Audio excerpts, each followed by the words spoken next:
కేసీఆర్ నట ముఖ్యమంత్రి కానియడు. నేను కూడా మీ అందరికి ఒకటే చెప్తున్నా, మీ అందరి దయ ఉంటే, మీ అందరి ఆశీర్వాదం ఉంటే ఖచ్చితంగా కేసీఆర్ సంగతి ఇచ్చిపెట్టి నిన్ను కొడంగల్లో కూడా మళ్ళీ గెలవనీయకుండా చేసే బాధ్యత మాది.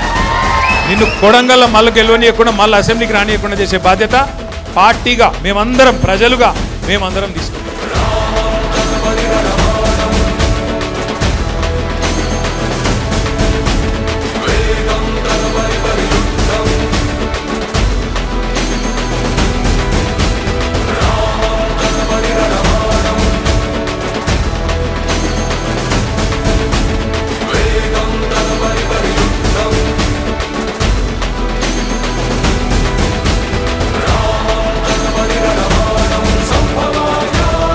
జై తెలంగాణ.